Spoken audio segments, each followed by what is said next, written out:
Kakateli, a chekai, a no kai. Ibe om nanani wa ibe om nanani anduye. Nyokote nyokomanda andilula, c'est de la qualité. Nyokote nyokomanda andilula, c'est le numéro 1. Sokononala, abe mana mana, halikene malala, abe mana mana ke. Ukasi manko, c'est recommandé. Ukasi manko, c'est de la qualité. Andi baratelima, chenyuma, songo matematia. Andi baratelima, telima, wada kaditro. So down la fiera, pentiri ke la fiera. Ibe om nanani mali ho severa. Andi intérieur, andi extérieur. Songo matematia do, ani si mankol. Apara no kanyine, abe jateliala. Abika so nuguya, songo matematia. Bara no kanyi, ibi bara no kanyi. Sogo no tani, kene mata, abara no hanyi. Ibi om, ibi om, ibi om, ibi om, ibi om, ibi om, ibi om.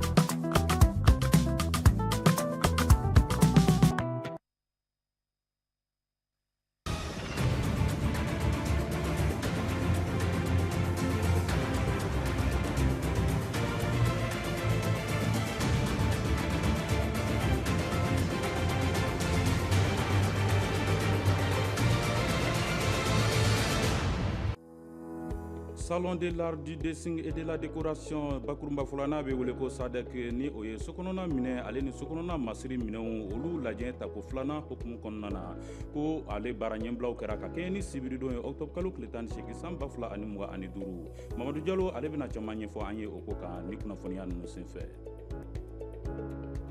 CAN féminine Maroc 2026 ale éliminatoire hukumu kɔnɔna na Mali samatasɛgɛ musomanw ko olu ka degede karamɔgɔ ye a ka lisi yira barodala sigi senfɛ octobre kalo tile 20 ka kɛɲɛ ni bin dɛnɛ yɛrɛ ye mun bɔra o ko la Kajatu Bagayo ale bɛna olu ɲɛfɔ anw ye. An balimaw ni de an ka kunnafoni bakurunbaw ye ka kɛɲɛ ni bin dɛnɛ octobre kalo tile 20 san 2025 an bɛna mun walawalaw ye ni sisan da in na o kama an b'a fɔ ko aw bisimila Administratif Jabaramuso sanfɛla la tele min kɛlen don ka paranɲɛ caman bila ani teletɔw ni ɲɔgɔn cɛ. I n'a fɔ an tun ye a fɔ aw ye cogo min na salon de l'art et du dessin ka taa bila décoration ni o ye sokɔnɔna ale masiri minɛnw o lajɛ tako filanan ko ale ɲɛbila baaraw sigira sen kan sibiridon octobre kalo tile 18 san 2025 lajɛ in senfɛ ko labɛnnaw olu kɔni ye a jira k'a fɔ u bɛna yɛlɛmaba mun don ɲinan wulikajɔ la ani hakilina mun b' u la u ye olu yira u ka partenaires la Mamadu Jalo ale bɛ caman ɲɛfɔ an ye a ko la. Sadeki n'ale ye ɲɔgɔnnajɛba ye min bɛ tali kɛ so masiriw fo ka taa se sokɔnɔminɛnw olu yirali ma. O baara tako filanan hukumu kɔnɔ u ye ɲɔgɔnnajɛ dɔ boloda ni kunnafonidilaw ye walasa fɛn min ye baaraw ɲɛbilaw ye ni k'olu da jama ɲɛ kan. Nin kɛra sababu ye ka se ka yirali kɛ u ka bolodi ɲɔgɔnma kura min n'o bolodala u ni dɛmɛbagajɛkulu dɔw fɛ ni k'o yira jama la. Bon, voilà, on a un pré-event de Dodo là, PM Dodo là. À la zone industrielle. PMDodo est un partenaire, c'est un exposant et c'est un sponsor. Comme en principe là, les salons Anyaki, l'ambé salon donc à 3 semaines, donc ça va y aller salon on va essayer que partenaire de ma famille donc on a fait kungunika les filles. Ni baara ninnu senfɛ maa minnu n'olu sera nin kɛnɛ kan olu kɔni ye taama kɛ k'u ɲɛda mina minnu bɛ nin yɔrɔ kofɔlen in na u y'a yira k'a fɔ a kɔni y'u olu nimisi wasa kosɛbɛ wa u sigilen don fɛn min ye sadɛki don ni k'o kɔnɔ. An décidé ka fɛn kuraw kɛ quoi ka beaucoup de fɛn minnu tun tɛ salon an y'a essayé k'olu fara ɲɔgɔn ta kan walasa visiteurs minnu bɛna salon kɛyɔrɔ ka na u ɲɛ da olu b'u ta sɔrɔ u bɛ content u bɛ nisɔndiya an ka partenaire ninnu fana bɛ nisɔndiya. Sadɛki labɛnbagaw ka fɔ la dɔgɔkun o dɔgɔkun u bɛna taama kɛ ka se u dɛmɛbagakulu dɔ ma walasa ka se ka nin baara in ɲɔgɔn kɛ yen nɔ. A kun de ye fɛn min ye ka se ka Sadɛki a ɲɛbila baaraw ni k'u olu yakubaya ni nin n'a waleya ninnu ye. fɔ cɛɲa ni sanga ko ale tɛngunen tɛ fini ɲuman dama doli la yalima ka kun digi yalima ka a kɔfe ko o t'a bɛɛ ye ka sababu kɛ wali wɛrɛw be mun be maa kɔni ka cɛɲa kɔni dalafa ni o ye sɔniw labɛnni ye ale ni k'a dɔn k'a fɔ sensɔniw bɛɛ lajɛlen faralen ɲɔgɔn kan ka faamuyali caman sɔrɔ isa sise ale sera maaw ma mun be nin baara kɔni kɛ laada yɛrɛ hukumu kɔnɔna na ni o ye awsaw ye a ye mun sɔrɔ an ka jɛ k'an ɲɛmada o fɛ safinɛji kɛlen tɛgɛ ni sensɔni la lamu ni sizo bɛ ta ka baara daminɛ wa nin fɛnɛ ye sensɔni ni tɛgɛsɔni labaarali dɔ ye ibrahima salifu ale bɔra niger dugu la wa a bɛ nin dayirimɛ ɲini kɛ bamako misiriba kɛrɛfɛ a bɛ san 1 bɔ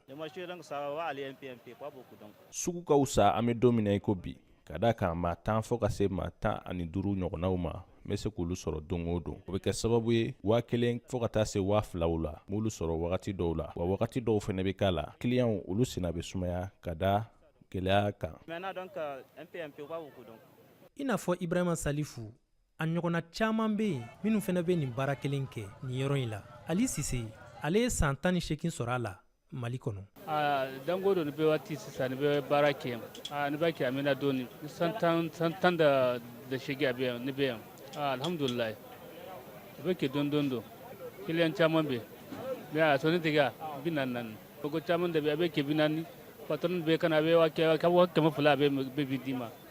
gɛlɛya foyi tɛ a bɛ wala a bɛ kɛ dɔɔni don tɛgɛsɔni tɛgɛ ni sensɔni tɛgɛ ka di mɔgɔ caman ye bibi in na kosɛbɛ wa mɔgɔ sugu bɛɛ b'a la min y'a diya ne ye sadi u bɛ sɔni tigɛ u b'a nettoyer u bɛ sɔni si nɔgɔ min bɛ sɔni sanfɛ u bɛ nɔgɔ ninnu bɛɛ bɔ a la en plus u bɛ sɔni tigɛ u b'a tigɛ ka ɲa yɛrɛ bon sɔngɔko la u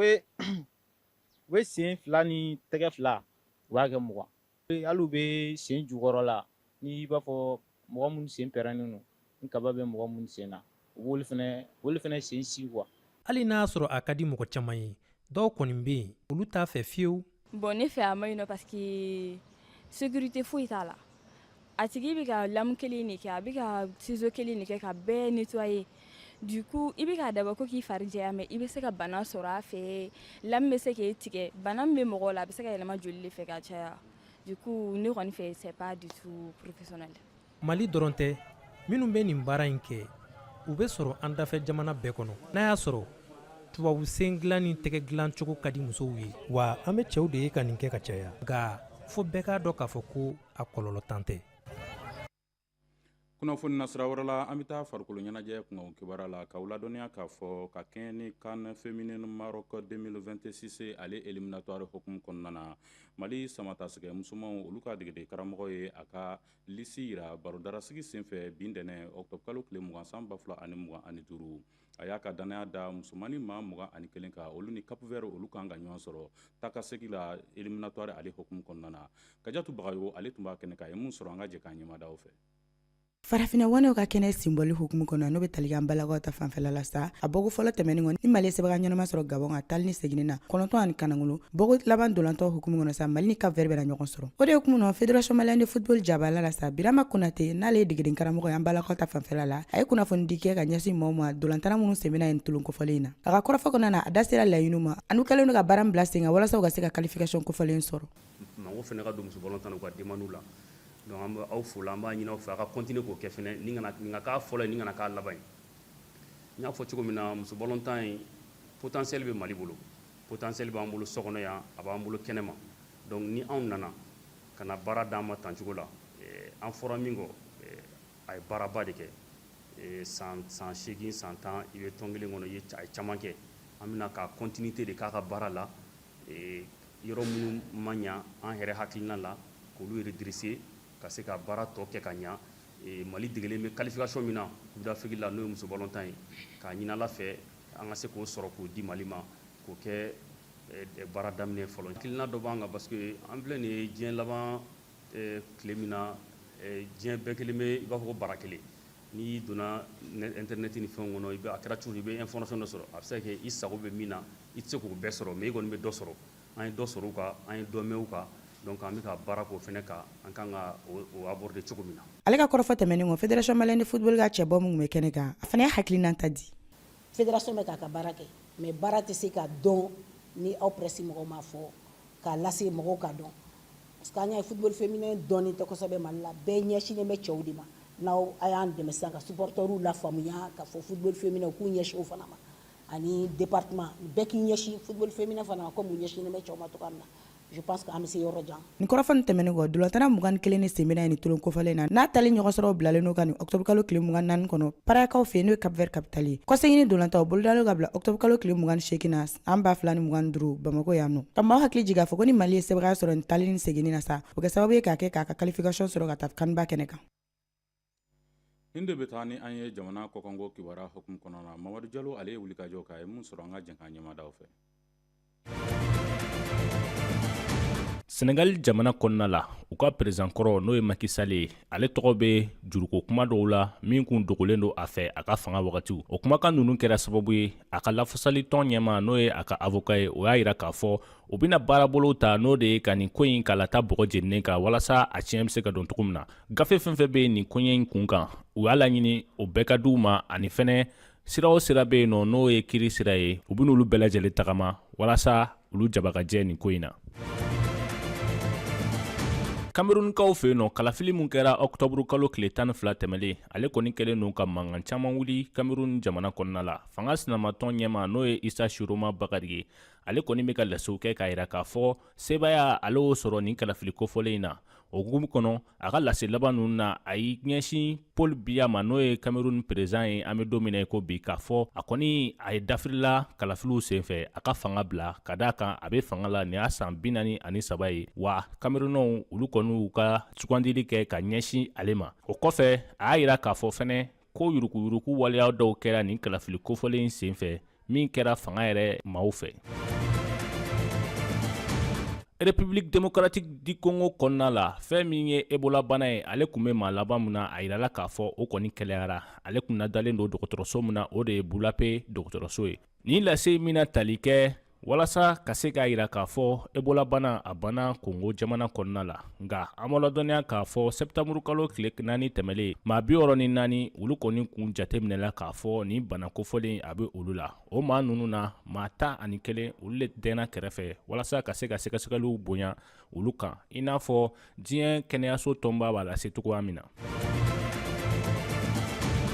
Hong Kongkaw fɛ yen nɔ fɛn min bɛ tali kɛ pankuru dɔ la ale kɔni wulila a wuliyɔrɔ ni ka t'i dafiri kɔgɔji la o baara ninnu olu lasera fɛn min ye Hong Kong jamana ɲɛmaaw fɛ o y'a yira k'a fɔ ni avion kofɔlen a bɔra Dubai jamana kɔnɔ a kun kan ka jigin Hong Kong aéroport ba la nka fɛn min ye laɲiniw olu ma sabati ka d'a kan ni pankuru kofɔlen a dafirila kɔgɔji la ka maa 2 to a kɔnɔna la o ni bolimafɛn caman finitigilakaw ka sɛgɛsɛgɛli kunfɔlɔ la nin kasara in kɛra sababu ye ka maa 2 bɔnɛ u ni na minnu kun bɛ u ka bolimafɛnw kɔnɔ aéroport yɛrɛ masuruya la wa u ye wulikajɔw sabati walasa nin kasara in kɛra aéroport fan min fɛ ni k'o datugu hali n'o y'a sɔrɔ o yɔrɔ de ye yɔrɔ ye min kɔni lasagolen don kosɛbɛ pankuruw fɛ Hong Kong ale jamana la kɛrɛnkɛrɛnnenya la Asie yɛrɛ gun kan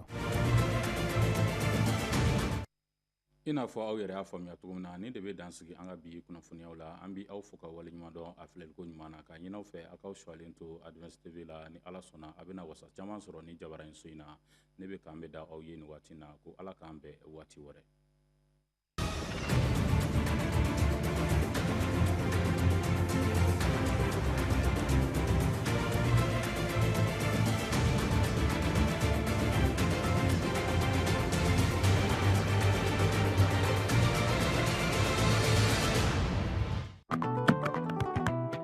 Bakateli, a cɛ ka ɲi a nɔ ka ɲi i bɛ om nana ni hɛrɛ ye wa i bɛ om nana ni an dun ye ɲɔgɔn tɛ ɲɔgɔn da an dilu la c'est de la qualité ɲɔgɔn tɛ ɲɔgɔn da an dilu la c'est le numéro 1 sokɔnɔna la a bɛ manamana hali kɛnɛmana la a bɛ manamana kɛ u ka siman kɔ c'est recommandé u ka siman kɔ c'est de la qualité an di baara telima cɛ ɲuman sɔngɔ dama tɛmɛ diya an di baara telima wa da ka di trop so dɔw la fiyara pɛntirikɛlaw la fiyara i bɛ om nana ni hɛrɛ ye maliyɛnw sɛbɛra